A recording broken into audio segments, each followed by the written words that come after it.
साहब। ये रंजीत साहब किधर है? वो दो लड़कियों के बीच में बैठे ताश खेल रहे हैं।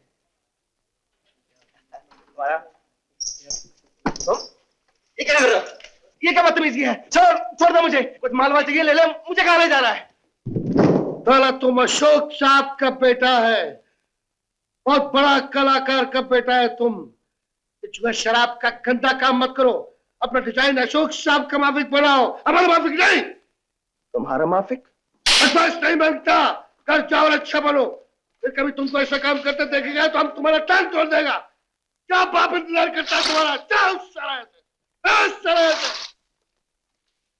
मत का बच्चा है तो अपने बाप के माफिक बनकर दिखाओ। हमारा बात का बुरा मत मानना, अब तुम्हारे भले के लिए बोलता है। लो चॉकलेट खाओ, चॉकलेट। मैंने जिंदगी में बहुत चॉकलेट खाए हैं, ये चॉकलेट अपने बेटे को खिलाना बुढ़े।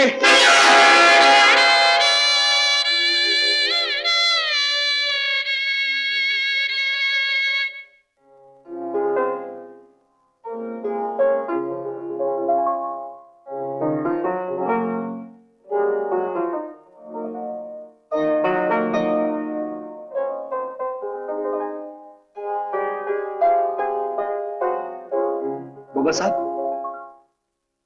धर्म, आवा बेटे, मैं तुम्हारा इंतजार कर रहा था। देखो देखो, ये तारीफ देखी तुमने? आज के अखबार पढ़े? कितनी तारीफ लिखी है तुम्हारी। हाँ बेटे, मैं जो 25 बरस में न कर सका, तुमने एक ही रात में कर दिखाया। हाँ? सुनो, मैंने तुम्हारे लिए एक आइटम सोचा है, सिर्फ तुम्हारे लिए। नहीं बोगा साहब, मेरे बापू वापस आ गए हैं। मैं आपसे यही कहने आया हूं, अब मैं आपके साथ काम नहीं कर सकूंगा। पर धर्म बेटे, तुम्हारे सहारे तो मैंने अपनी नई जिंदगी शुरू की। तुम मुझे छोड़कर नहीं जा सकते। मुझे माफ कर दीजिए बुंगा साहब, आपके अरमानों को पूरा करना शायद मेरी किस्मत में नहीं।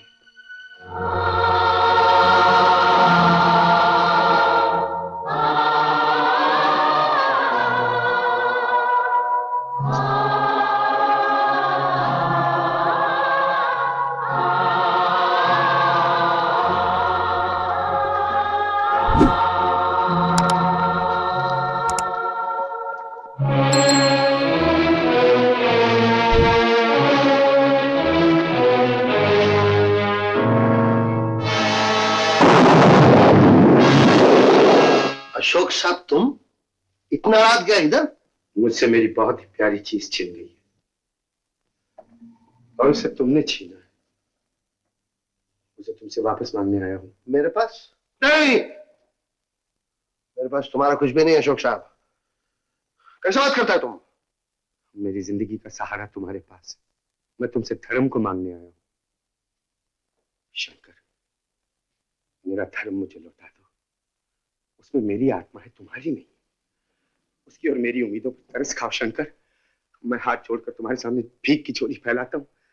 मुझसे जो चाहिए तुम ले लो, सारी जायदाद तुम ले लो, मेरा धर्म मुझे वापस दे दो। तो तुम्हें सब कुछ मालूम हो गया है, तुम्हें हर बात का पता चल गया है, लेकिन शंकर दादा का डिजाइन के आगे तुम कुछ भी नहीं कर सकता अशोक साहब, तुम कुछ नहीं कर सकता, समझो तुम? इतने निर्दयी मत बनो, तुम भी तो एक बाप हो। बाप के दिल से काम लो। अरे हमने बाप के दिल से काम लिया था साहब, अपने बेटे को अच्छा बनाने के लिए भगवान शंकर के मंदिर में नारियल फोड़ा था, लेकिन वो पत्थर छाप भगवान निकला। पत्थर छाप, न हमारा नारियल का इज्जत रखा, न हमारे सच्चाई का। अब हम भी पत्थर छाप बन गया, तुम्हारा एक भी बात नहीं सुनेगा। तुमको पुलिस के पास जाना बनता है, जाओ रिपोर्ट लिखाओ। हमारे गुनाहों का कोई सबूत नहीं है और हम धर्म को तुमको नहीं देगा, धर्म को नहीं देगा, जाओ। अगर मैं भी एक गुंडा होता तो आज जबरदस्ती धर्म को तुमसे छीन कर ले जाता, मगर मुझसे ज्यादा धर्म पर तुम्हारा हक है। शंकर, शंकर जरा सोचो, अपने नाम से सबक सीखो। भगवान शंकर ने देवताओं को अमृत सौंपकर खुद जहर पी लिया था। तुम भी अपने गुनाहों का जहर अपने पास ही रखो, उसे अपने बेटे की जिंदगी में मत खोलो। काश मेरा बेटा रंजीत तुम्हारे घर में पैदा हुआ होता और तुम्हारा बेटा धर्म मेरे घर में, तो इस तरह आज मुझे तुम्हारे दरवाजे पर आकर भीख न मांगनी पड़ती। अरे मालूम क्या बोलता है और अपन क्या समझता है। माफी करना साहब, फिर से बोलो, क्या बात है? तुमने धर्म को स्टेज पर काम करने से रोका है, उसे मत रोको शंकर। शंकर, इन गलियों के कूड़े कचरे में पैदा हुआ कमल उसे सरस्वती के चरणों तक पहुंचने दो। चाकू छुरी चलाने वाले तुम्हें बहुत मिल जाएंगे शंकर, लेकिन धर्म जैसा कलाकार मुझे नहीं मिलेगा। नहीं, धर्म वो करेगा जो हम बोलेगा। तुम बहुत बड़ा मास्टर है ना अशोक साहब, तो अपने बेटे रंजीत को थोड़ा ट्रेनिंग दो ना। हमको पूरा पूरा भरोसा है कि वो धर्म से भी जास्ती अच्छा कलाकार बनेगा। कलाकार बनाए नहीं जाते, पैदा होते। तो तुम किस बात का बड़ा कलाकार है साहब? उसको मार तोड़ के रास्ते पे लाओ ना। मार पीट कर जानवरों को सिखाया जा सकता है, इंसानों को नहीं। जहां तक मुझे इंसानियत पर भरोसा, एक बात सुन लो शंकर, मार पीट कर तुम भी धर्म को गुंडा नहीं बना सकते। तुम शंकर दादा को चैलेंज करता है? हम तुमको बोल दिया, धर्म तुम्हारे साथ काम नहीं करेगा, नहीं करेगा।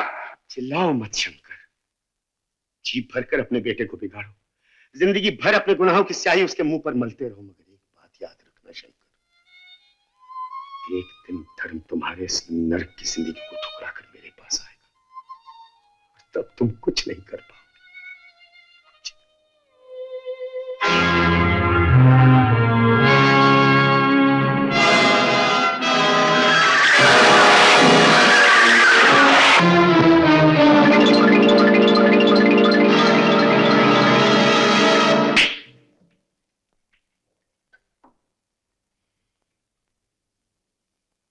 होश आया? आ रहा है। शेखे, तुम बहुत दिन से काम पे नहीं आए, इसीलिए बुलाया है। लगी तो नहीं? अब मैं तुम्हारे साथ काम नहीं करूंगा जेके, मेरी जान का खतरा है। जान का खतरा तो हर जीने वाले को है। पर जेके, एक मोटी मोटी आंखों वाला बुढ़ा मुझे धमकी देता है, कहता है बुरे काम करूंगा जान से मार डालेगा। तो शंकर जेल से वापस आ गया? जी कुछ नहीं, कुछ नहीं। राजन,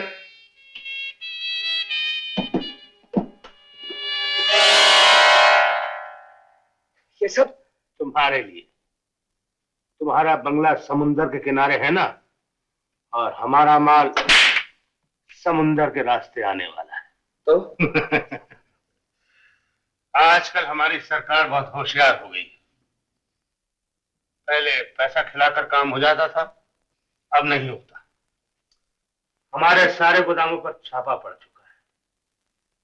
इसीलिए ये तुम्हारे गैराज का किराया है। आज से हमारा माल तुम्हारे गैराज में ही रखा जाएगा, समझे? नहीं जेके, तुम माल वहां नहीं रख सकते। मैं डैडी को मालूम हो गया तो हम लोग बिजनेस पार्टनर हैं रंजित।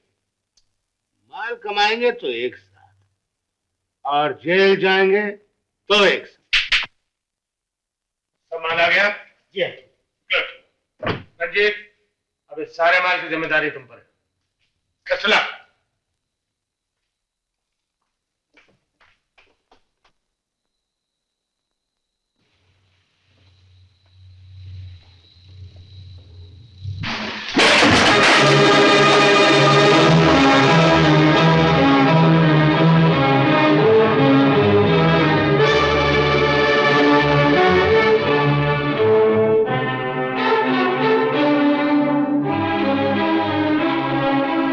ये क्या है?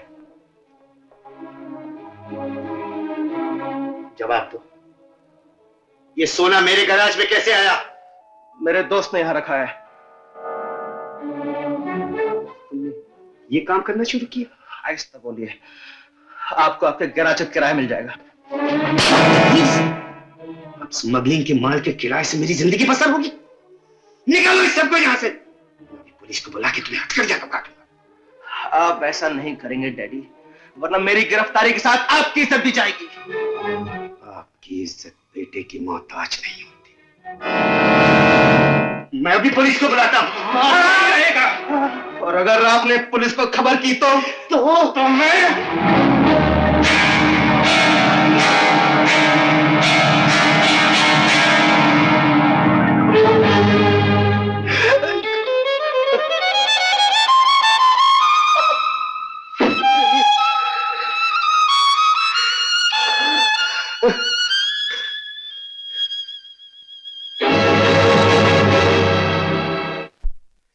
भी जेके, डैडी को माल का पता चल गया है। उन्होंने मुझे धमकी दी है कि माल को फौरन वहां से हटा दो वरना पुलिस खबर कर देंगे। माल को वहां से हटा दें वरना पुलिस को खबर कर दें। हाँ। और अगर माल को वहीं रहने दिया जाए और तुम्हारे डैडी को वहां से हटा दिया जाए? क्या बकते हो? Don't get excited my boy, इस धंधे का यही उसूल है, जो बीच में आया उसे हटा दिया, चाहे वो तुम्हारा बाप है क्यों नहीं। शंकर दादा भी जिंदा है। तुम 16 लोग मत भूलो, अशोक साहब का कोई पाल भी बाका नहीं करेगा। ए बुड्ढे, तू यहाँ कैसे आया? तुमसे बात करने को आया है नालायक। तुम्हारा डिजाइन हमने देख लिया। हमने तुमको वार्निंग दिया था साला कि तुम फिर से ऐसा लफड़ाबाजी किया तो तुम्हारा हुलिया बिगाड़ देगा। Shut up, you idiot! तुम हम पे हाथ उठाता है साला। तू और हरामजादा, तुम इसके बाद मत सुनो, हमारे साथ चलो। शंकर, ये मत भूलो कि तुम कहां हो। साला जेके का बच्चा, तुम हम दोनों के बीच में मत आओ। बीच में तो तुम आए हो शंकर, मगर भगवान को कसम बहुत अच्छे मौके पर आए। तुम्हारे आने से हमारा सब काम सीधा हो गया। क्या मतलब? अब तुम आए हो तो तुम्हारा बेटा धर्म भी आएगा, और जब धर्म आएगा तो हमारा सब काम सीधा हो जाएगा। समझे? नहीं, तुम झूठ बोल रहे हो। अगर तुम अपने बाप को जिंदा देखना चाहते हो तो जल्दी मेरे साथ चलो, उसकी हालत बहुत खराब है। अशोक साहब, आप तो खामखा अपने बेटे के बारे में सोच सोचकर अपनी जान को खतरे में डाल रहे हैं। आप तो जानते ही हैं कि ऐसी बीमारी में ज्यादा सोचना अच्छा नहीं है। डॉक्टर साहब, वो बाप ही क्या जो अपने बेटे का भला ना सोचे। औलाद कैसी भी हो, आखिर तो औलाद है। Shut up, you bloody idiot! नालायक, हम तुम्हारा बाप का उम्र का है। बाप का उम्र का है ना, बाप तो नहीं है।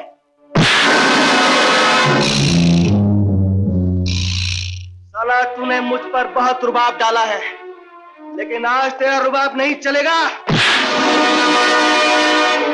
हम तुम पर रुआब नहीं डालता है, अपना बेटा समझकर तुमको समझाता है। ये नसीहत अपने बेटे को देना बुड्ढे। नसीहत तो मैं तुझे देता हूं बच्चे।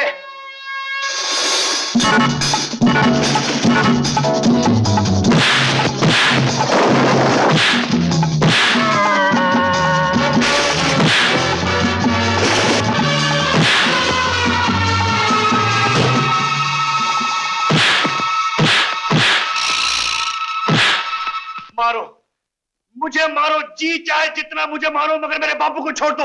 अबे उल्लू के पट्टे, अगर तुझे मारना होता तो तेरे बाप को यहाँ क्यों लाते? रंजीत, मैं फिर कहता हूं, मेरे बापू को छोड़ दो। छोड़ देंगे ब्रदर, छोड़ देंगे। हमारा एक छोटा सा काम कर दो और अपने बाप को ले जाओ। क्या चाहते हो? तुम अभी जाकर मेरे डैडी का खून कर दो। होंगे साहब का खून? नहीं, कभी नहीं। अरे मैं ऐसा काम नहीं करेगा, कभी नहीं करेगा।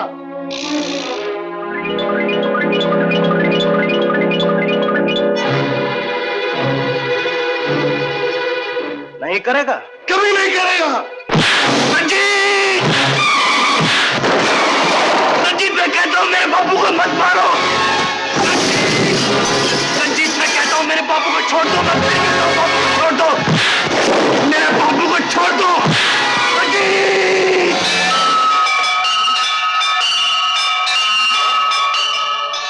अगर आपने हमारा बेटा पैदा कर दिया ना, हम आपसे सच बोलता शायद, हम उसको अपने वास्ते नहीं बनाएगा, बिल्कुल नहीं।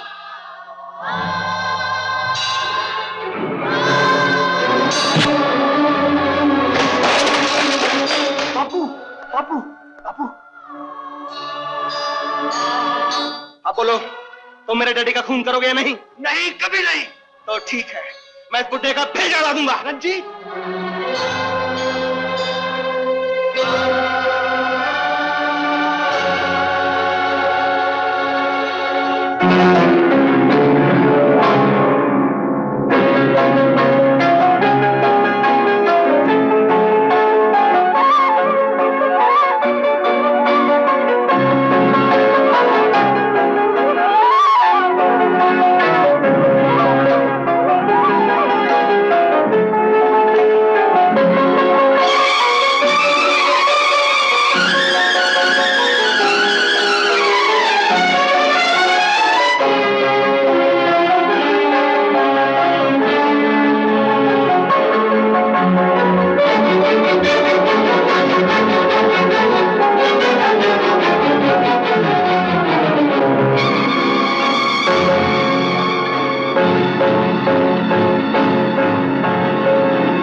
भुंगा साहब,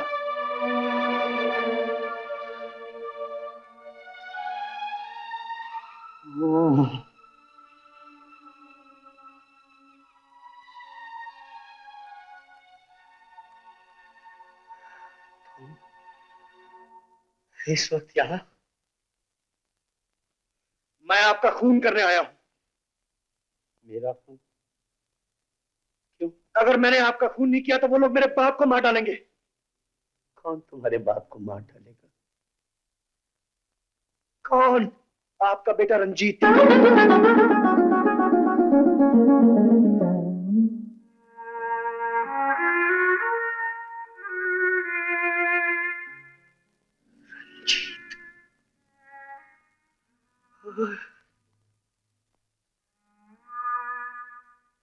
मेरे बेटे ने मुझे मारने के लिए तुम्हें भेजा। रंजीत और जेके ने अपने बुरे कामों के लिए मेरे बापू को पकड़ लिया है भुंगा साहब। उन्होंने उसे मार मार के बेजान कर दिया है। वो कहते हैं अगर मैं आपका खून नहीं करूं तो वो मेरे बापू को जान से मार डालेंगे।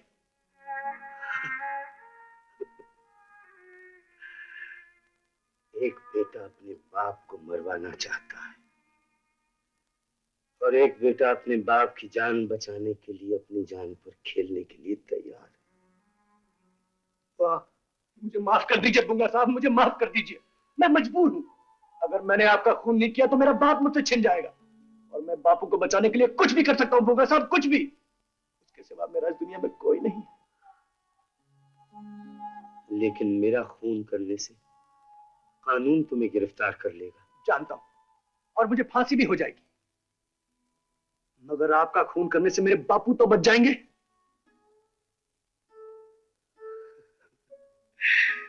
कितना खुशकिस्मत है तुम्हारा बाप। उसने पिछले जन्म में मोतियों के दान दिए होंगे जिसे तुझ जैसा बेटा मिला।